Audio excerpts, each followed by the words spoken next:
Welcome to the Verdon Verdict Sports Show. I'm your host, Jacob Verdon. Hope everybody had a good weekend. We've got a little bit of a transfer portal update for you. LSU added some big names. They're jumping in the portal. BK warned us, and he's delivering on his promise. Obviously, got some returning news for a big star for LSU, and had a little bit of a homecoming with JD5 torching the Saints. I mean, look, it was a close game. I'm not going to make it seem like the Saints had no chance. Obviously, they had an opportunity to win with a two-pointer. Weren't able to get it done. We'll talk about it all, break it all down.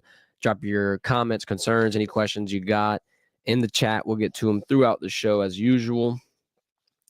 All right, let's get right into it. So the transfer portal's been jumping for the Tigers. You've had a lot of needs. We've been breaking it down through the last couple of weeks, and I pretty much put a hierarchy on the positions you needed. And I mean, you could really re-rank them. The top three is the top three. I don't think many things are going to change about it. But obviously, you needed safeties, you needed edges, and you needed, I would say, offensive linemen, but you can even put an asterisk and say you needed a good backup quarterback. And they've pretty much attacked every single need, and not necessarily in the way that people were expecting, right? I mean, the transfer portal window opens and you expect everything to just come flooding in and happen instantly. That's what a lot of people want. They want everything right now. Gimme, gimme, gimme.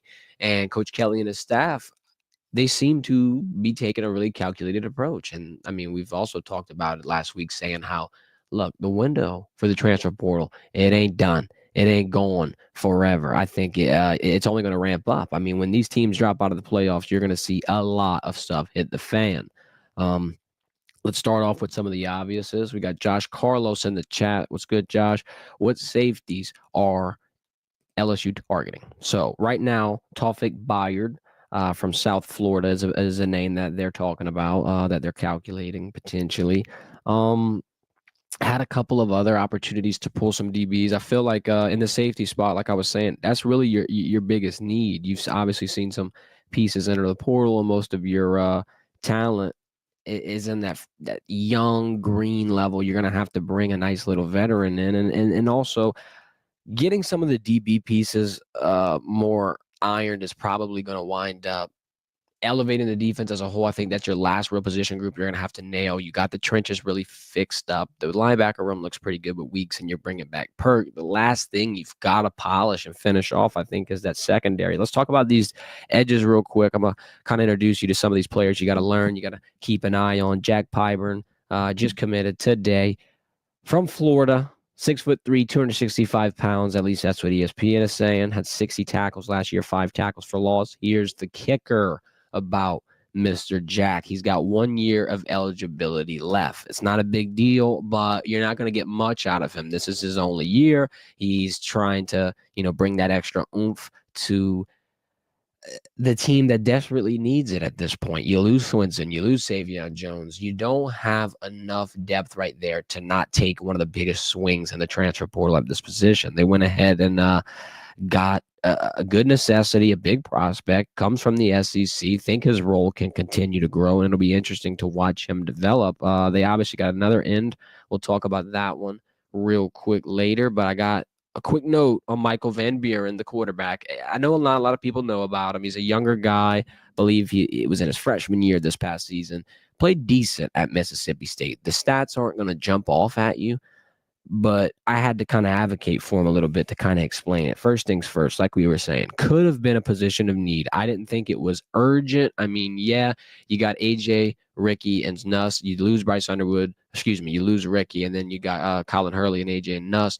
Now you're in a situation where LSU didn't bring in a quarterback this year. You're seeing the writing on the wall with Nussmeier coming back one more time, and then he's going. You've got to find someone to pass that torch to. Obviously, Colin Hurley could be a safe bet, but everybody knows that the next man up mindset has to be prevalent, especially in the SEC, especially when we saw Nussmeier limping around a couple times this year. If there's God forbid, an early injury that prohibits number 13 from playing quarterback for LSU, you got to have someone you can trust back there. And I'm not saying Michael Van Buren's for sure that guy. I think they're obviously going to have some competitions to still have, play out. But I think with what I've seen from him and the fact that he's got 3 years of eligibility, the fact that, quite frankly, this is really the best spot for him. I mean, you're learning at a university that has produced top NFL talents, whether you talk about Jaden Daniels, Joe Burrow, Justin, Jamar, Malik, Brian, go to the defense, talk about Derek, Patrick, got all kind of people in the NFL that are toting the brand, pushing it forward. And I think Michael Van Buren saw a little glimpse of that and he wants in. And I feel like, it's going to kind of create a little bit of confusion for a guy like Colin Hurley, right? I mean, this is a younger cat coming in, and Michael, like I said, 3 years of eligibility, it might create a little, not necessarily friction, but it might create a little bit of unwanted competition that Colin Hurley probably wasn't anticipating, especially with someone like Bryce Underwood leaving. I mean, you would imagine Hurley would think that job after Nussmeier left would have probably been his, and it still can be. It's not over. Like I said, they're probably going to have a competition, but I do think Colin Hurley's bowl game reps are going to be pretty pivotal. Obviously, the spring ball is going to be huge. I don't think Colin Hurley would transfer as soon as a bowl game. If it were to happen, probably would happen after a spring game. But I like Colin Hurley in a sense where I think he's a lot more mature, a lot more focused, and you could probably hold down his commitment and keep him on this team in that locker room developing. And, it's just going to be a little awkward if Michael Van Buren is going to be the next guy. You got 3 more seasons after this. I don't know if he's going to be able to somehow, keep this year of eligibility. Maybe a red shirt, maybe he sits back, doesn't need to get in. And then now you got 2 guys that you can really lean on. I mean, LSU's in a bit of a situation where I feel like this was a real underrated move. I mean, a lot of people are talking about the Darian Minces of the world and all these other big, rightfully deserving pieces. But like Michael Van Buren, I think is about as promising as a candidate like that could be. Now, I'm not saying he's going to, be the next big thing and win a Heisman. It's possible. He's got the opportunity. He's going to be in a good scheme. He's going to be able to sit back and develop after last year getting thrown in the fire. Let's read his stats real quick. He only had 1,800 yards, 16 total touchdowns, 11 through the air, 5 on the ground, but he was sacked 27 times. It's difficult to get some things going when you're constantly getting bombarded, constantly getting run down, hawked down, tracked down. I think I'm going to give him the benefit of the doubt. I'm excited to see him in this scheme. I'm excited to see him under a guy like Joe Sloan next to a guy like Garrett Nussmeier. It seems like, this could have been one of the best portal grabs for LSU in recent memory. I'm not going to lie. Obviously, transfer portal quarterbacks at LSU have had success, so hopefully it continues that trend. Let's move on to the other DN grab that we're talking about. Jamari Butler, Nebraska transfer, 6'5", 260 pounds, 20 plus tackles this season, 30 plus last season. So not a huge role at Nebraska, but I think it's all about the opportunity. It's all about what kind of chances he's going to be given this year. If he's given an opportunity at LSU to be in the limelight in big moments, carrying a big responsibility for a team that needs this role more than anybody, I can see him playing pivotal reps. I can see him having a huge growth period this offseason. I think he'll be a big addition as well. He comes from Matt Rule's defensive scheme. Obviously, he's a head coach in Nebraska, but Matt was a D-line coach back in the day. He played linebacker at Penn State. He's a defensive-minded guy, and I think, this is going to kind of speak volumes. This could be another big grab, as underrated as he sounds. I think, the more pieces that you can put in these trenches for LSU, the more pressure that you can put, the less you have to see this defense in coverage. And I'm not saying you don't want LSU's defense in coverage. I'd love Corey Raymond and all of these, beautiful DBs. We're getting the DJ Pickett's, the Virginia DB, all these pieces, Ashton Stamps coming back. You've got guys that you can lean on, right? But if they don't have to constantly go back in coverage, if they're barely playing in the backfield, I feel like you could see some interesting things. I really want the trenches to exponentially take that next step because, like I said, I think it's going to just make all boats rise on that defense. And, I mean, you got the talent. You've got the pieces. You've got the brains. You've got the mindset. I think it's coming together, and it's going to happen because of moves like this. Let's talk about Tawfik real quick, our safety. A little more information on him. South Florida transfer. He's 6'1", 200 pounds. He's on his official visit today, I believe. And if it wasn't today, it was yesterday. Big need for LSU. 2 of the top 3 highest tackle games he had this year came against Miami and Alabama. So when he's performing, when those lights are on, he seems to be able to lock in. He seems to be able to be a reliable, trustworthy guy. Some people are going to be nervous. He's coming from USF, not necessarily a big team, big conference, whatever the case may be. Here's the thing. 2 more years, more than likely. He could have 3 if he uses a red shirt, God forbid. but he's got enough time to grow and develop in the system. He could be a veteran that you lean on throughout these next few years, and you need that. You need pieces to be able to count on, depend on, bank on coming back, especially if you're getting a guy like Jack Pyburn, who's going to be a one-year turnaround. And there's nothing wrong with one-year turnarounds. I don't think there's anything wrong with getting a transfer who's just going to temporarily fill a role, especially if it's a role that you desperately needed. I think, though, getting another complimentary transfer in that same position with a little bit extra time and a guy like Jamari or in the situation with these DBs, it's a little smarter. You live and learn with the transfer portal. BK had to just, dabble in it a little bit. You got to screw up and eventually learn from those losses and mistakes, if you will, to inevitably get what could be the best transfer portal class. Real quick, we got him in the chat asking, you think we get Nick Anderson? Man. I think the Nick Anderson situation is interesting. It's going to smell a lot like Micah Hudson. It's going to smell a lot like chasing that bag. NIL is taking over college sports. The biggest check wins more often than not, and we saw that time and time again play out this season for LSU, or at least against LSU. And I'm just a little worried that Nick Anderson continues that trend. It's going to be cool because, Bear Sharp's over here. I doubt that has any type of pull. Like you have a former teammate. I don't know what their connection is. I don't know how much it matters. What does matter, though, is Oklahoma has 24 players out in that transfer portal. Insanity. We're talking about two Oklahoma, not necessarily premier offensive pieces, but two pieces that Sooner fans probably did not expect to depart, especially as soon as they did. Now let's mention Jackson Arnold. Let's mention the other key defensive pieces. One transfer in as of right now, 24 out. Oklahoma is in a spot where it's burning down. It's collapsing. I think, Venables can obviously turn some things around. There's going to be a growing pain phase in every single team's journey through this transfer portal, offseason, just treacherous period. I mean, you got all kind of things hitting the fan. You got all kind of teams losing pieces that they really didn't expect.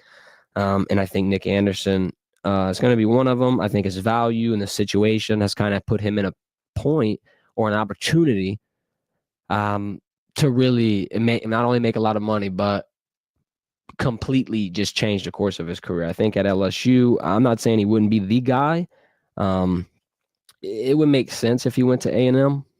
I mean, the check's not only going to probably be the biggest check, but more than likely, I think he might even have potentially the biggest role.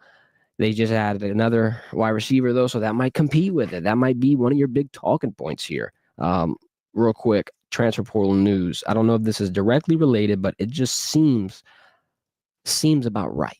Seems like the timing for Mike Norvell's pay cut, $4.5 million cut from his salary, giving it back to Florida State. Here you go. Do what you got to do with it. Let's get active, because I think Florida State had a grimy wake-up call, and it's a wake-up call similar to what we're talking about with Oklahoma, in a sense where mass exodus. This season didn't go the way you wanted. This coach's trajectory is kind of getting a little more murky, and now they're entering panic mode. And I think panic mode ensues when you give $5 million up to potentially not get fired, make it easier to get players around you, because the system that you're in right now is not really working.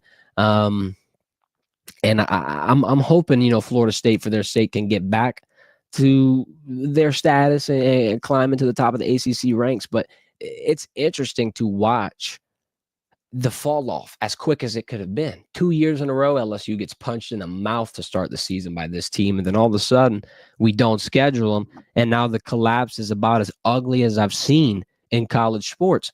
I hope this pay cut from Mike Norvell is going to work out. Hope they're going to be able to figure something out. It'll be interesting. Real quick, before we move into our next segment, I want to shout out Happy Dad. You know the drill. Best tasting hard seltzer on the market. Gluten-free, no artificial flavors, low in sugar, and you know where to get it. Walmart, Rouse's, Albertsons, or you can shop online with our link in the description and our code. Use code Verdant15 at checkout to get 15% off all your Happy Dad merch. Once again, shop it in the stores, Rouse's, Walmart, Albertsons. You got hard seltzer, hard teas. Get it while you can. Let's talk about Harold Perkins. Let's jump right back into the latest news, the latest updates. Perk 7 is back in Baton Rouge. Huge news. Testament not only to just his character, but the relationship and the connection and just the development that Blake Baker provides. I feel like this hire for LSU is paying dividends. I mean, you're in a situation now where you got the best defensive player in college football coming back on your squad. Straight up. I know there's been growing pains with Harold Perkins. I know there's things that we want to see, but you're going to see him this year. This is how you get to that point. This is how Harold Perkins becomes an LSU legend. This is how he fills the shoes that everybody bought for him. Everybody put a pair right in front of him and said, you're the next Tyron. You're the next this. You're the next that. You're a top 10 pick. You're this, whatever. Everybody's confused. Why is he not rushing the quarterback? Why this? Why that? I think all your questions, all your worries, any type of concern you had is mitigated this season. I think this offseason transition will be huge. I don't think Harold Perkins comes back to just have a meh year. I think he comes back, plays like his hair is on fire, and turns college football upside down on his head. I think it'll be a huge year of development. I think all eyes are on him. I think there's a lot of pressure, and pressure makes diamonds, baby. I don't think I have to worry at all about if this scheme is going to work. I mean, let's pair him with somebody like Witt, with someone like Devon Keys. The 4-2-5 will be exciting seeing him get into that star position. A lot of people are even worried about it. Guess what? If it don't work, I think they're going to be able to fix it. I'm very confident in how quickly LSU's defense was able to kind of rebound and just instantly show a better product end over end without a shadow of a doubt. No question, no way.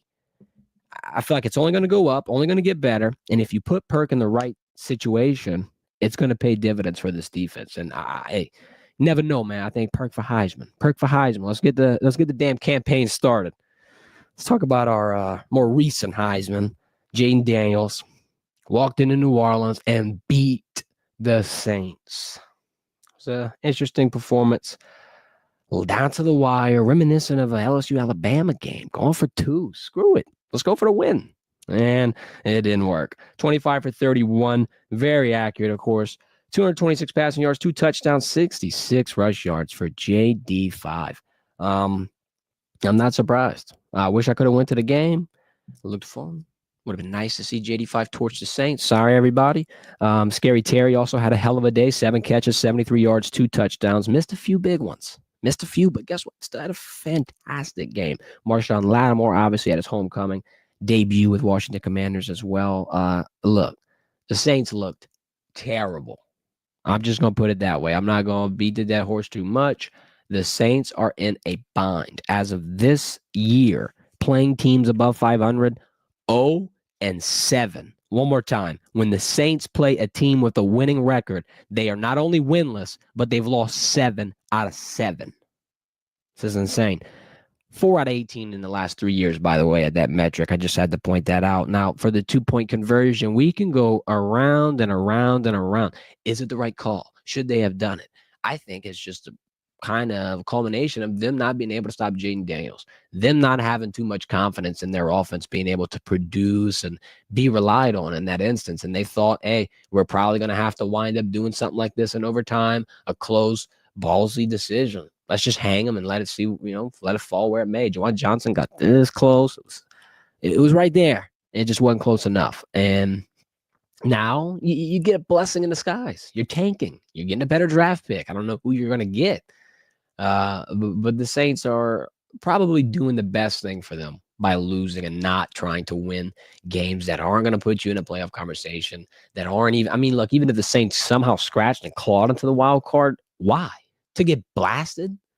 Just to get beat by, if you're losing to Jaden Daniels in his rookie season, and I'm not scoffing at the fact that he's a rookie, fantastic rookie of the year, one of the best quarterbacks I've seen enter the league and dominate, looked like CJ Stroud last season. And I think he can have a similar ending. But my point being is that this Saints team is so far behind expectations of where they should be. I think you're about this close to blowing up the whole operation, from seeing Cam Jordan, Derek Carr, maybe even, God bless, Alvin Kamara hit the road, Jack. You could be in a spot where the Saints are entering the grimiest part of their franchise history.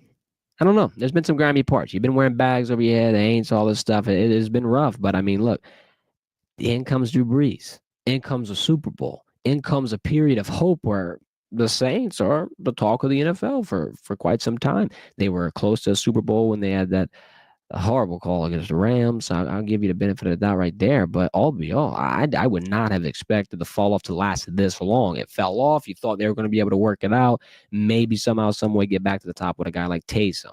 Jameis. And here we are with Derek Carr once again scratching your head. I don't know what's going to have to happen, but it looks rough for New Orleans. Let's put it that way. Graham in the chat asking, what's the biggest need for LSU in the transfer portal right now? I'd have to narrow it down to safety personally. You got your ends.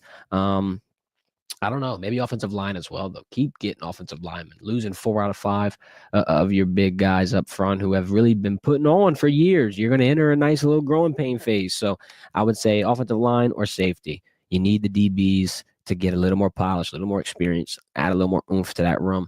And for the O-line, let's protect our guy Nuss Bus. Let's let him go on, throw some dots, potentially go on a Heisman run. Never know. They're releasing already too early Heisman list, and I think Nuss was right around number 5. It'll be interesting. I ain't gonna put the pressure on yet. Heisman watch will be long time from now. We got our time to chill out. Obviously, Travis Hunter won this weekend and stirred the pot. Everybody saying Genty should have won it. You got two groups of thought. You got two people. I mean, it don't matter what you say. You could sit here and say Travis Hunter had a great season. He's doing great things. And Ashton Genty, same token. He was pretty much the biggest, really the only weapon Boise State had. He carried them damn near every game, every week. And then you really could say the same for both in a sense where if they were both off their teams, I don't think that team is the same. If Shedeur doesn't have Travis to throw to, top 5 and catches, yards, touchdowns, all that jazz, if he doesn't have that weapon, I don't think the Buffs are even in that spot. And same thing for Boise State. So it's all confusing. I think what screwed Genty a little bit is how close Dylan Sampson got in those numbers. The fact that Dylan's doing it in the SEC, he's doing it in the MAC, and then obviously, Travis Hunter playing two ways. That's hard to beat, bro. It's hard to beat. Now, at the beginning, I mean, you're talking midpoint of the year. If you're mid in both positions, I can see the argument for why Genty's more valuable. But as we watched, I mean, we were tracking the Heisman Awards. We were tracking Travis Hunter's climb, getting into the top 10. I don't know, I mean, how many games in a row he had with multiple touchdowns, but he finished the damn season with, 2 to 3 touchdowns and a pick? I mean, it's hard to keep an award out of somebody's hands like that. And I get it. Everybody's saying it's just because he's got snaps and, he's on this side. I hear all the arguments. I hear both sides. I hear everything. I understand it, though. It makes sense. I mean, look, we can argue about the Heisman Award all we want, but at the end of the day, I mean, there's really only been a handful of people in college football history that have done something like that, and especially at that level. It'll be interesting, and I think, if he goes into the NFL and is able to do stuff like this, he could be one of the all-time greats in the sport and one of the best Heismans of all time, and it'll be funny to look back on it. I mean, at the end of the day, it might be impossible to do it at the NFL. I hear a lot of people speculating. You're crazy if you don't think he's going to try, though. Biggest money grab in the NFL, possibly. If you draft him and you're putting him two ways, you know how many tickets you're going to sell, how many jerseys, how many people are tuning into your games? I know I'm watching. Don't matter where he goes. He can go to any team in the world. He could be out of my market. I'm going to buy NFL Red Zone or Sunday Ticket or whatever to watch Travis Hunter play both ways. You best believe it. I think it's a no-brainer. Obviously, if it leads to injuries and just, overall a liability in the defense or offense, whatever the case, whatever side of the ball it shows negative flashes on, then maybe you readjust. But for the time being, see what happens. I mean, yeah, we haven't seen it before, but there's always a first for everything. You always got to have that one person change the game. What's the old analogy of people with damn 7-minute mile or whatever? They never ran it before. People are saying it's impossible, and then one person runs it, and boom, now everybody's running it. You never know. I mean, I could be being overzealous, but it'll be interesting to watch. Let's put it that way. That's about all I got for today. Hope everybody enjoyed the stream. On your way out, please hit the thumbs up, hit the subscribe button. We'll be live again Wednesday at 1 p.m. Give us a follow on social medias at Verdant Verdict, and y'all have a great day.